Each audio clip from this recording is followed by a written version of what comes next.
Alors, donc, nous sommes toujours donc, dans le petit 2, étude des fonctions polynômes du troisième degré. Donc, on a pu donc avoir les variations de notre fonction f.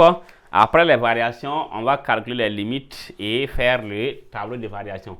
Donc, pour ce qui est donc les limites, si on prend la limite de f de x, lorsque x tend vers moins l'infini, c'est limite de quoi? C'est limite de moins x au cube plus 3x au carré lorsque x tend vers moins l'infini. Et les limites, on dit que si on donne donc la limite comme ça, si la fonction est un polynôme, on prend uniquement la limite donc du monôme de plus haut degré.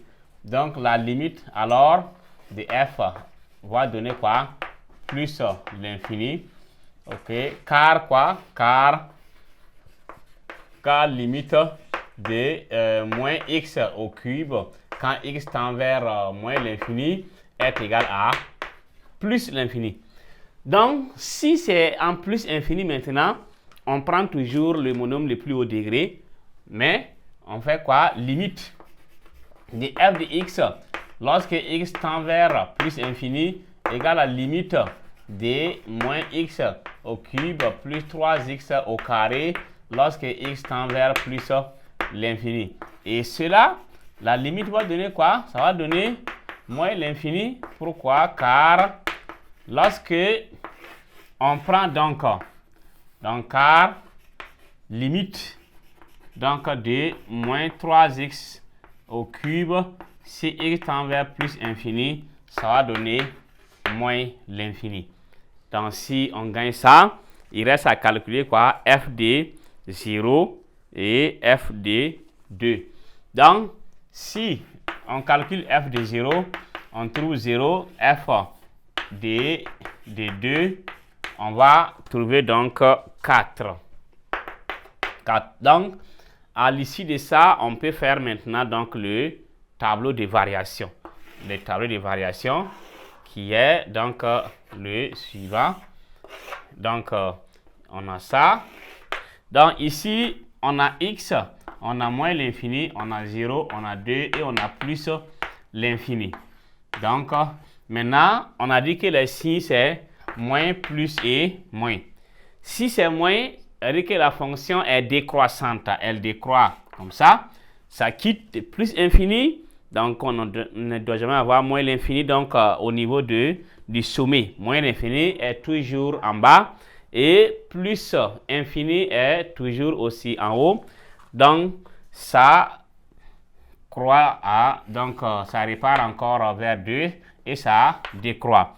Dans la limite à moins l'infini, on a eu plus infini.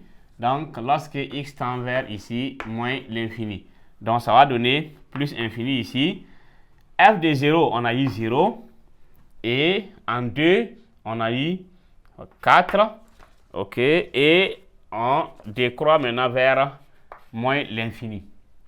Donc, voici un peu la courbe ici. Et le tableau donc des variations de cette fonction. À travers ça, on va donc pouvoir donc tracer la courbe CF en utilisant donc voilà le tableau des variations. Donc pour donc la courbe, on va tracer comme ça. Donc la courbe CF. On trace un repère.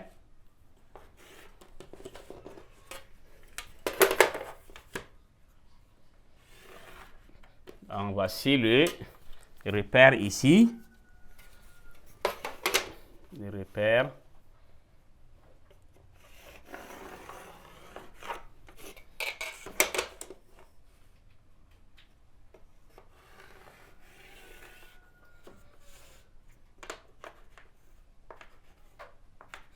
Donc voici, on a les gradations.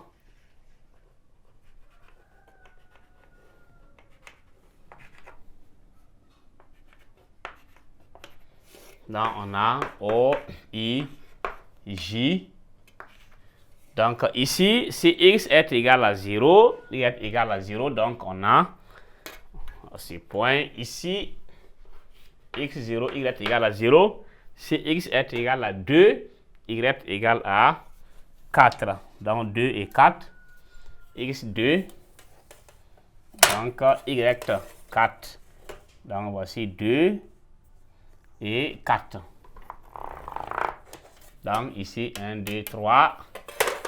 Donc et ici on aura ici 4. Donc on prend seulement donc le sommet ici pour avoir donc ce point. Voilà, donc la courbe décroît jusqu'à ce point. Après, ça croît donc jusqu'à 4 et ça redescend. Donc voici comment on... Ici, lorsque x tend vers donc lorsque x tend vers moins l'infini, on a ce point. Donc ici, on a y, ça commence donc en plus infini. Donc ici, en plus infini. Et ça décroît jusqu'à 0. Voilà. Jusqu'à 0. Et de 0 maintenant, ça croît jusqu'au point 4. Et voilà. Donc ici, on a double flèche. Donc ça croît niveau jusqu'à ce point. Et après ça, ça décroît donc jusqu'à moins l'infini. Et on refait ça. Donc voici ici la courbe donc CF. Et ici, ça traverse donc au niveau du point 3.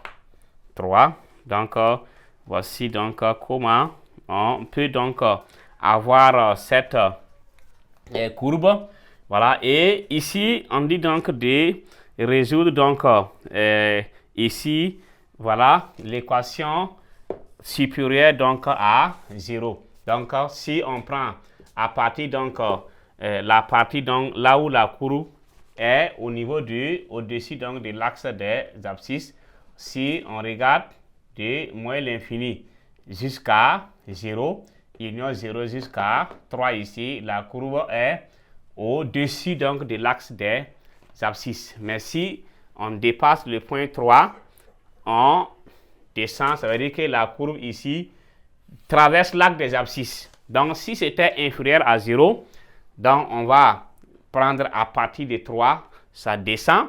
Donc quand ça traverse l'axe des abscisses, là on dit que c'est inférieur. Mais une fois que la courbe est au-dessus de l'axe des abscisses, on dit que f de x est supérieur donc à 0. Donc pour cela, la question 2 dit que ici 1, étudier donc les variations de f et construire sa courbe.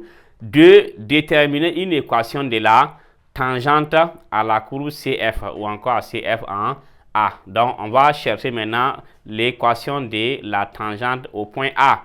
Au point A des coordonnées x égale à 1, y égale à 2.